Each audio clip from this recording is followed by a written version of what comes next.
Me llamo Carolina Méndez, tengo 29 años y soy psicóloga infantil aquí en Guadalajara.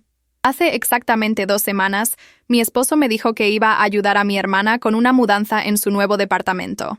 Era sábado por la noche. Me dio un beso en la frente y me dijo que volvería tarde, que no lo esperara despierta. Yo le creí, como siempre le había creído durante los 4 años que llevábamos casados. Pero esa noche, algo dentro de mí, una voz pequeña que había estado susurrando durante meses, me dijo que lo siguiera. Y cuando lo hice, cuando vi lo que realmente estaba haciendo con mi hermana, mi mundo se hizo pedazos de una forma que nunca imaginé posible. Si estás viendo esto, si algo en mi historia te resuena, o si simplemente necesitas saber que no estás solo en tus peores momentos, quédate conmigo hasta el final, porque lo que voy a contarte cambiará la forma en que ves las señales que todos ignoramos. Necesito que entiendas quién era yo antes de esa noche. No era una mujer ingenua. Trabajo con niños traumatizados, niños que han pasado por divorcios horribles, abuso, negligencia. Todos los días escucho historias que te romperían el corazón. Estoy entrenada para detectar mentiras, para leer lenguaje corporal, para ver más allá de las palabras. Y aún así, no vi lo que estaba pasando justo frente a mis ojos. Eso es lo que más me destroza, que yo, de todas las personas, fui tan ciega.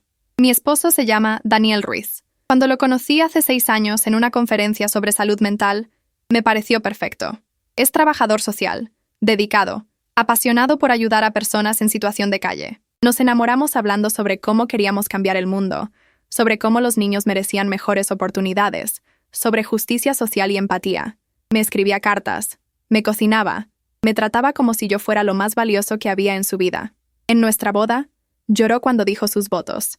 Lloró diciéndome que yo era su hogar, su paz, la razón por la que creía en el amor verdadero. Mi mamá me dijo después que nunca había visto a un hombre tan enamorado. Y yo le creí. Dios, ¿cómo le creí? Mi hermana Adriana es 3 años menor que yo.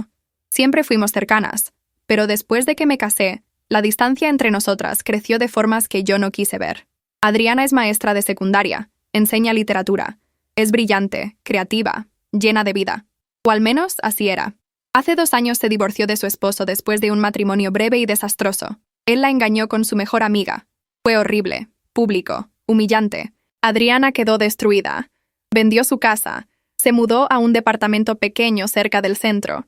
Y Daniel, mi maravilloso esposo Daniel, se ofreció a ayudarla con todo. Con la mudanza, con arreglar cosas en su nuevo departamento, con trámites legales, con lo que necesitara. Yo pensé que era hermoso. Pensé que demostraba qué tipo de hombre era, qué tan generoso, qué tan familiar. Adriana venía a cenar a nuestra casa los domingos. Daniel bromeaba con ella. La hacía reír cuando casi no sonreía desde el divorcio. Yo me sentía agradecida de tener un esposo así.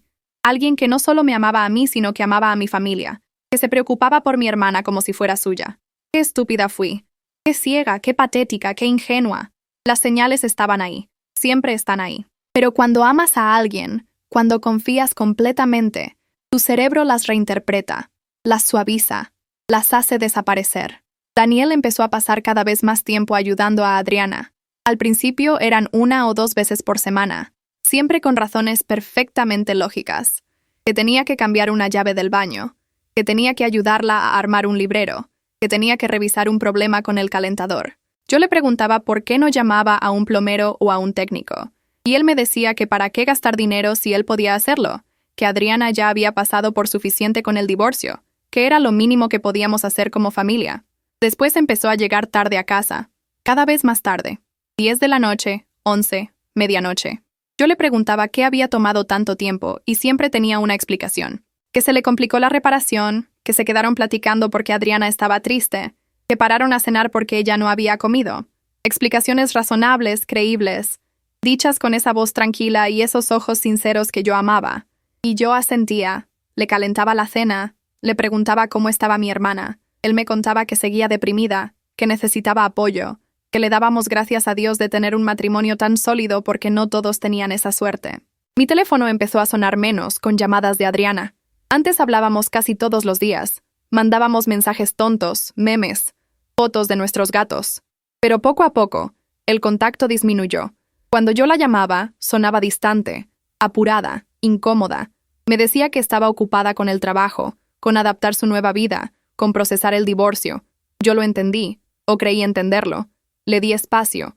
Pensé que era natural que necesitara tiempo para sanar. Nunca se me ocurrió que el verdadero motivo de su distancia era culpa. Que cada vez que hablaba conmigo, cada vez que veía mi nombre en su teléfono, se ahogaba en vergüenza. Hace un mes, Daniel llegó a casa con un arañazo en el cuello. Largo, rojo, reciente. Le pregunté qué le había pasado y me dijo que Adriana tenía un gato nuevo, que lo había arañado mientras jugaba con él. Yo no sabía que Adriana había adoptado un gato. Me pareció raro no habérmelo mencionado, pero tampoco le di mucha importancia. Unos días después, encontré un arete en el asiento de nuestro coche. Un arete pequeño, de plata, con una piedra azul. No era mío. Yo uso casi solo aretes de oro. Le pregunté a Daniel y me dijo que probablemente era de Adriana, que la había llevado a comprar material para su departamento la semana pasada. Me devolvió el arete y me pidió que se lo diera la próxima vez que la viera. Yo lo guardé en mi bolsa y lo olvidé. Hace 3 semanas fui al súper y me encontré con una vecina de Adriana, una señora mayor que vive en el mismo edificio. Me saludó efusivamente y me dijo qué bonito que mi esposo fuera tan atento con mi hermana, que lo veía llegar muy seguido, que incluso a veces se quedaba hasta tarde porque veía luz en el departamento de Adriana a las 2, 3 de la mañana. Me lo dijo con una sonrisa, pensando que me estaba halagando, que me estaba diciendo qué suerte tenía de tener un esposo tan solidario. Yo le sonreí de vuelta. Le di las gracias, terminé de comprar mis cosas y me fui a casa. Pero esa noche no pude dormir. 2, 3 de la mañana. Daniel nunca me había dicho que se quedara hasta tan tarde. Siempre me decía que llegaba a medianoche máximo. Empecé a prestar atención. No de forma obvia, no confrontándolo directamente, solo observando. Noté que Daniel se duchaba inmediatamente después de llegar de casa de Adriana. Siempre, sin falta. Noté que revisaba su teléfono con más frecuencia, que lo ponía boca abajo cuando estaba cerca de mí, que se iba al baño a contestar llamadas. Noté que cuando le preguntaba detalles específicos sobre lo que había arreglado en el departamento de Adriana, sus respuestas eran vagas, generales, como si estuviera improvisando. Y noté algo más, algo que me revolvió el estómago. Había dejado de tocarme de la misma forma. En la cama, cuando hacíamos el amor, estaba presente físicamente, pero ausente mentalmente. Sus besos eran mecánicos, su atención dividida. Y después, se quedaba mirando el techo en silencio, perdido en pensamientos que claramente no incluían a la mujer que estaba a su lado. Entonces llegó ese sábado. Daniel me dijo durante el desayuno que Adriana necesitaba ayuda para terminar de acomodar su cuarto, que iba a ir en la noche porque era el único momento que ella tenía libre. Yo le pregunté por qué en la noche, por qué no en la tarde. Me dijo que Adriana tenía una comida familiar con la familia de su ex, algo relacionado con cerrar asuntos pendientes del divorcio, y que estaría libre solo después de las 8. Me dio un beso. Me dijo que me amaba. Me pidió que no lo esperara despierta porque probablemente llegaría tarde. Y se fue. Yo me senté en el sofá de nuestra sala, en la casa que habíamos comprado juntos, rodeada de fotos de nuestra vida perfecta, y esa vocecita que había estado susurrando durante semanas finalmente gritó: «No lo dejes ir, síguelo. Algo está mal, algo está terriblemente mal». Me levanté, agarré las llaves de mi coche, me puse una gorra y lentes oscuros aunque ya estaba oscureciendo, y salí detrás de él. Mi corazón latía tan fuerte que podía escucharlo en mis oídos. Mis manos temblaban en el volante. Parte de mí rezaba para estar equivocada, para estar siendo paranoica, para que Daniel realmente estuviera yendo solo a ayudar a mi hermana y yo pudiera reírme de esto después como un momento de locura. Pero otra parte de mí, la parte que trabaja con trauma, la parte que sabe leer señales, ya sabía la verdad. Lo seguí manteniendo distancia suficiente para que no me viera, pero cerca para no perderlo. Tomó la ruta hacia el departamento de Adriana. Eso era consistente con su historia. Pero cuando llegó al edificio, no se estacionó en la calle como siempre hacía. En cambio, metió el coche al estacionamiento subterráneo, al lugar exacto donde Adriana tiene su cajón asignado. Yo me estacioné en la calle, caminé hasta el edificio, y me quedé escondida detrás de un árbol cerca de la entrada. Esperé. 5 minutos, 10, 15. No salieron. No bajaron a comprar nada. No fueron a ningún lado. Simplemente entraron al departamento y cerraron la puerta. Subí las escaleras hasta el 3er piso donde vive Adriana. El pasillo estaba silencioso, oscuro, solo iluminado por una luz parpadeante al final. Me acerqué a su puerta, el número 304, y me quedé ahí parada sin saber qué hacer. Podía tocar. Podía gritar. Podía irme a casa y pretender que esto nunca pasó. Pero entonces escuché algo. Risas. La risa de Daniel. Profunda y genuina. Del tipo que no había escuchado en casa en meses. Y la risa de Adriana. Ligera. Coqueta. Viva. Risas que no sonaban para nada como las de dos personas armando muebles o arreglando un cuarto. Saqué mi teléfono con manos temblorosas y abrí la grabadora de voz. No sé por qué lo hice. Solo supe que necesitaba evidencia. Necesitaba prueba de que no estaba inventando cosas, de que mi instinto no me estaba traicionando. Me acerqué más a la puerta. Puse mi teléfono cerca de la rendija inferior donde pasaba un poco de luz y grabé. Al principio solo escuchaba voces indistinguibles, murmullos, música suave de fondo, pero después escuché claramente la voz de Daniel diciendo a mi hermana: «Adriana, mi amor, sabes que esto tiene que terminar eventualmente». Y la voz de Adriana respondiendo: lo sé, pero no puedo imaginar mi vida sin ti ahora.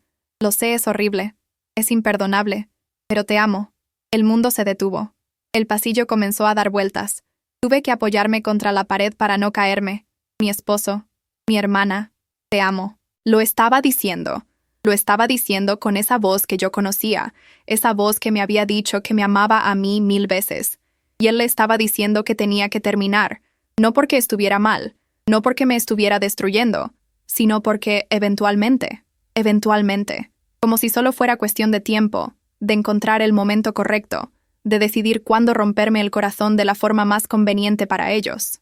Seguí grabando. Escuché a Daniel decir: «No quiero lastimar a Carolina. Es una buena mujer. Me ha dado todo». Escuché a Adriana responder: «Lo sé. Me siento horrible. Es mi hermana. Pero esto entre nosotros es real. Es más fuerte que todo». Escuché sonidos que no voy a describir. Sonidos que se quedaron grabados en mi cerebro de formas que ninguna terapia podrá borrar. Y después de lo que parecieron horas, pero probablemente fueron solo 20 minutos, escuché a Daniel decir: «Me tengo que ir. Carolina me va a estar esperando». Y risas otra vez, risas cínicas, crueles, como si yo fuera la broma, como si mi existencia fuera solo un inconveniente menor en su gran historia de amor. Bajé corriendo las escaleras. No quería que me vieran.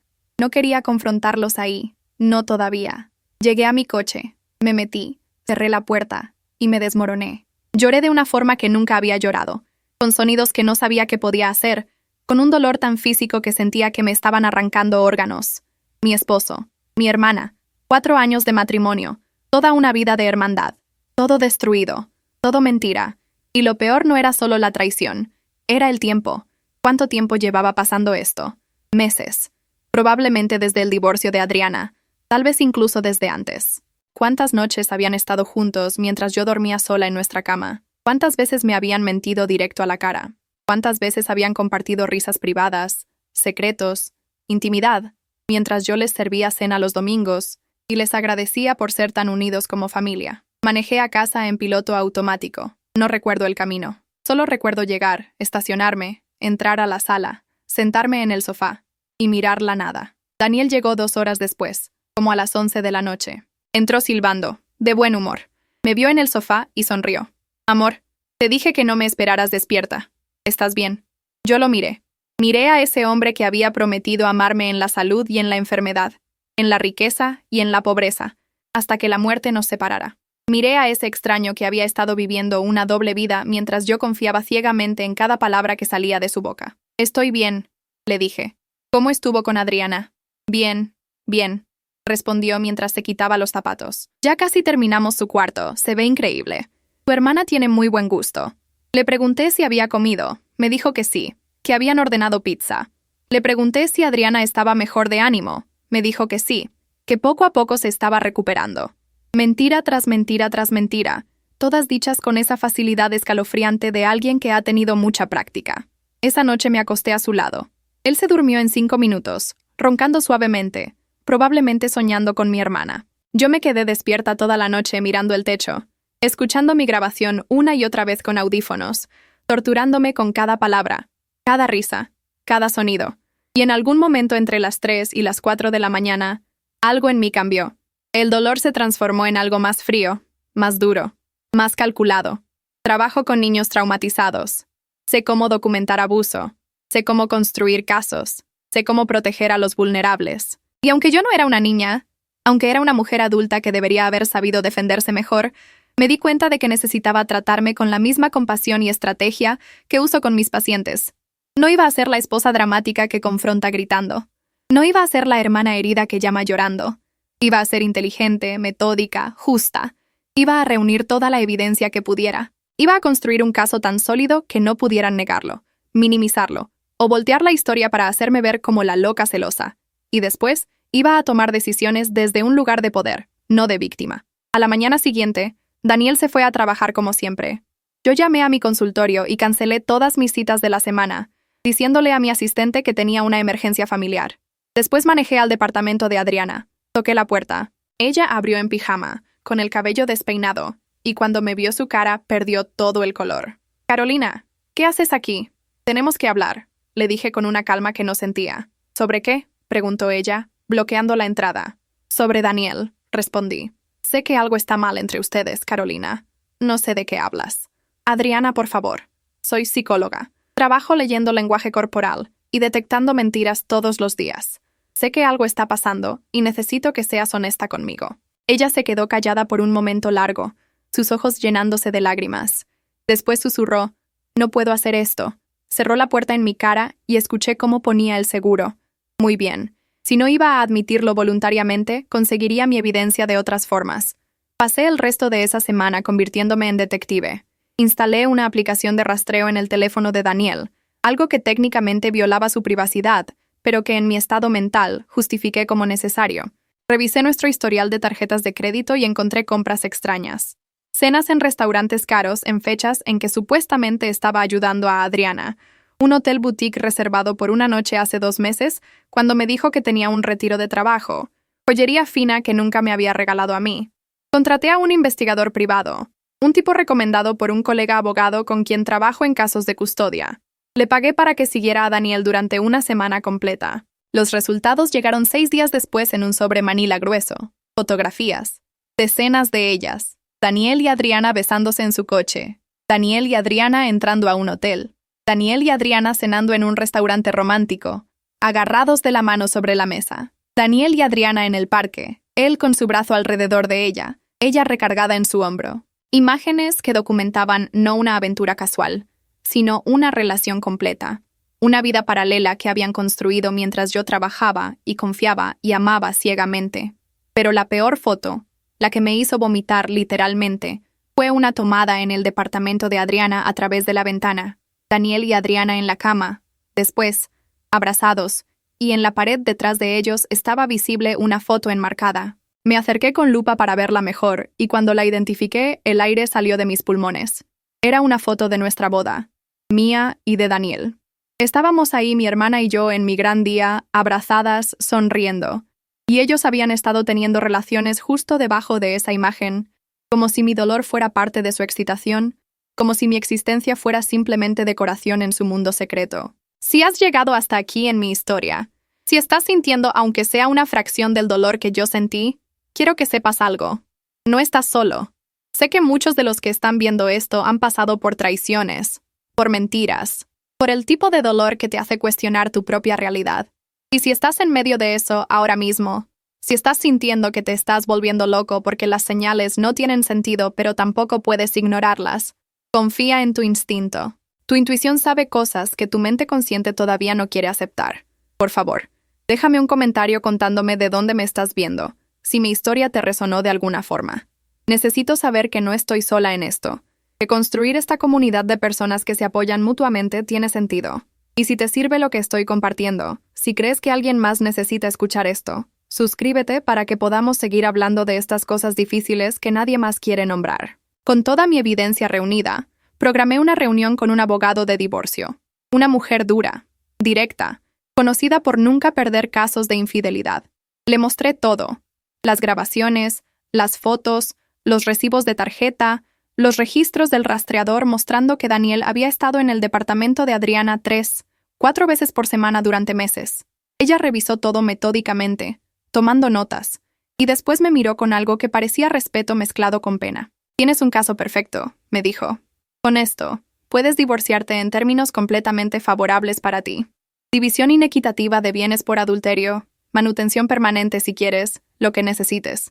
Pero primero tenemos que confrontarlos legalmente, hacer que todo quede documentado en declaraciones formales». Le pregunté cuánto tiempo tomaría.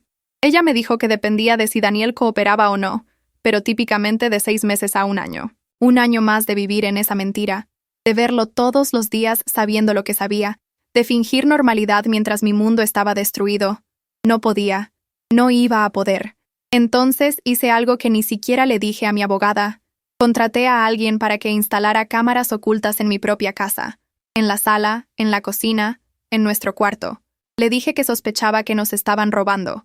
Él no hizo preguntas, solo instaló equipo profesional con transmisión en vivo a mi teléfono, y después esperé. El viernes siguiente, Daniel me dijo que tenía una junta de trabajo hasta tarde. Yo le dije que perfecto, que yo también me iba a quedar trabajando en mi consultorio poniéndome al corriente con reportes. Nos despedimos como pareja normal. Él se fue en su coche. Yo me fui en el mío. Pero en lugar de ir a mi consultorio, me estacioné 2 cuadras atrás de nuestra casa y abrí la aplicación de las cámaras en mi teléfono. A las 8 de la noche, Daniel llegó. Solo. Abrió la puerta, se quitó los zapatos, fue al refrigerador por una cerveza. Todo normal. Yo pensé que tal vez sí tenía junta, que tal vez por una vez me estaba diciendo la verdad. Pero entonces, a las 8:30, escuché que alguien tocaba a la puerta. Daniel abrió y ahí estaba ella. Mi hermana, Adriana, entrando a mi casa, besando a mi esposo en mi sala, dejando que él le quitara el abrigo, riéndose de algo que le dijo. Los vi moverse a la cocina. Daniel sacó vino. El vino caro que yo había estado guardando para nuestro aniversario el próximo mes. Sirvió 2 copas. Brindaron. Adriana dijo algo que no alcancé a escuchar desde la cámara, pero que hizo reír a Daniel. Esa risa profunda y genuina que había desaparecido de nuestro matrimonio. Se besaron. Largamente, apasionadamente, recargados contra mi refrigerador donde estaban pegadas fotos de nuestra vida juntos. Y después se movieron al cuarto. A mi cuarto. A mi cama. Yo grabé todo. Cada segundo. Cada mentira dicha en mi propia casa. En mi propia cama. Rodeados de mis cosas. Los escuché hablar de mí. De cómo yo era tan predecible. Tan enfocada en mi trabajo. Tan confiada. Los escuché planear su futuro juntos. Hablar de cuándo sería el mejor momento para decirme la verdad. Debatir si deberían esperar hasta después de las fiestas para no arruinar la Navidad familiar. Como si tuvieran derecho a manejar mi dolor como les conviniera. Como si mi devastación fuera solo otro inconveniente logístico en su gran romance. Se quedaron hasta medianoche. Después Adriana se fue primero. Daniel se duchó, cambió las sábanas, roció ambientador, borró toda evidencia física de lo que habían hecho. Y después me llamó. Amor, apenas estoy saliendo de la junta. Voy para la casa. Llegaré en media hora. Yo le respondí con voz normal, estable, como si no acabara de ver a mi vida entera revelarse como mentira. Ok, mi amor, te veo en casa. Maneja con cuidado. Ese fue el momento en que algo se rompió dentro de mí de forma permanente. No fue la traición en sí, aunque eso era suficientemente horrible. Fue la facilidad de la mentira, la práctica, la frialdad con la que podía traicionarme en mi propia cama y después llamarme con voz amorosa, preocupándose por decirme que manejara con cuidado mientras sus sábanas todavía tenían el olor de mi hermana. Llegué a casa 5 minutos antes que él. Cuando entró, yo estaba en el sofá con mi laptop, aparentemente trabajando. Me dio un beso en la cabeza y me preguntó cómo me había ido. Bien, le dije. Muy productiva la tarde. ¿Y tú? ¿Cómo estuvo tu junta? ¿Larga, tediosa, aburrida? Respondió mientras se aflojaba la corbata. ¿Sabes cómo son estas cosas de trabajo? Le ofrecí calentarle algo de cenar. Me dijo que no, que había comido en la junta. Por supuesto que había comido. Había tomado mi vino, en mi cocina, con mi hermana. Esa noche mientras él dormía, subí todas las grabaciones a 3 ubicaciones diferentes en la nube. Las respaldé en discos duros externos que escondí en mi consultorio. Las mandé por email a mi abogada con una nota que decía evidencia adicional, por si algo me pasaba, por si intentaban hacerme ver como loca o peligrosa. Y después, finalmente, llamé a mi mamá. Eran las 3 de la mañana cuando marqué. Ella contestó en pánico, pensando que algo terrible había pasado. Algo terrible había pasado, pero no del tipo que ella imaginaba. Mamá, necesito que vengas a mi casa mañana temprano, antes de que Daniel se vaya a trabajar. Necesito que seas testigo de algo. Ella me preguntó qué pasaba. Yo solo le dije, por favor, confía en mí, solo ven. Ella escuchó algo en mi voz que la asustó lo suficiente para decir que sí. Al día siguiente, sábado, Daniel se levantó tarde, relajado, de buen humor. Yo había preparado desayuno, café, todo como cualquier mañana normal. Estábamos terminando de comer cuando tocaron a la puerta. Mi mamá. Daniel se sorprendió. Me preguntó si sabía que vendría. Le dije que sí, que le había pedido que viniera porque teníamos que hablar de algo importante. Los 3 nos sentamos en la sala. Mi mamá me miraba preocupada. Daniel me miraba confundido, pero todavía confiado, todavía seguro de que controlaba la narrativa. Puse mi laptop sobre la mesa de centro. Abrí el archivo con las grabaciones de ayer y le di play. Mi mamá y Daniel vieron la pantalla. Primero la confusión cuando vieron nuestra sala vacía. Después el momento en que Daniel llegó. Después el momento en que abrió la puerta para Adriana. Vi cómo la cara de mi mamá pasaba de confusión a shock a horror absoluto. Vi cómo la cara de Daniel perdía todo el color, cómo sus manos empezaban a temblar. Quise detener el video ahí, pero no lo hice. Lo dejé correr. Los dejé ver todo. El beso, el vino, las risas, la conversación sobre mí, todo. Cuando llegó a la parte en que se movían al cuarto, mi mamá empezó a llorar. Daniel intentó apagar la laptop, pero yo ya la había puesto en modo bloqueo. Necesitaba mi contraseña para detenerla. «Carolina, puedo explicar», empezó a decir. «No, lo detuve. Ya no puedes. Ya no hay nada que explicar. Lo vimos todo». Mi mamá se levantó y le dio una bofetada que resonó en toda la sala. Después se volteó hacia mí, me abrazó y lloró conmigo de una forma que no lo hacía desde que era niña. Daniel intentó hablar varias veces, pero cada vez que abría la boca mi mamá lo callaba. «Mi otra hija», decía entre sollozos, «tu propia cuñada, en tu casa, en tu cama. ¿Cómo pudieron? ¿Cómo pudieron hacerle esto a Carolina?» Le mostré después las fotos del investigador privado, las fechas de hotel, los recibos, las grabaciones de audio de la primera noche que los seguí. Construí un caso tan completo, tan irrefutable, que no había espacio para ninguna versión alternativa de la historia. Daniel lloró. Me rogó. Me dijo que había sido un error, que estaba confundido, que me amaba a mí, que lo podíamos resolver. Le pregunté cuánto tiempo. «¿Cuánto tiempo, Daniel? ¿Cuántos meses de mentiras?» 6, susurró finalmente. «Desde 6 meses después del divorcio de Adriana. Casi 2 años. 2 años de traición sostenida, premeditada, calculada. 2 años de mirarme a los ojos y decirme que me amaba mientras construía una vida secreta con mi hermana. Le dije que se fuera de la casa. Ahora, que empacara lo esencial y se fuera». Él intentó protestar, decir que también era su casa. Mi mamá le dijo que si no se iba voluntariamente, ella misma llamaría a la policía y le inventaría un cargo. Él se fue.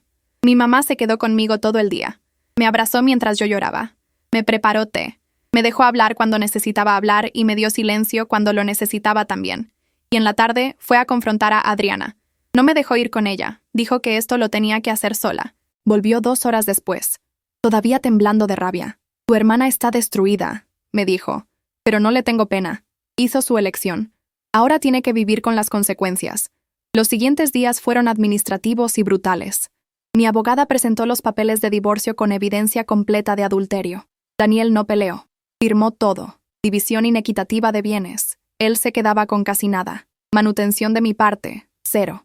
Liquidación rápida porque no había hijos de por medio. En 2 meses, estaría legalmente libre de él. Adriana intentó llamarme docenas de veces. Dejó mensajes llorando, pidiendo perdón, diciendo que nunca quiso lastimarme, que simplemente pasó. Yo nunca le contesté. Bloqueé su número. Bloqueé sus redes sociales. Le dije a mi familia que si querían mantener relación conmigo, no podían mantener relación con ella.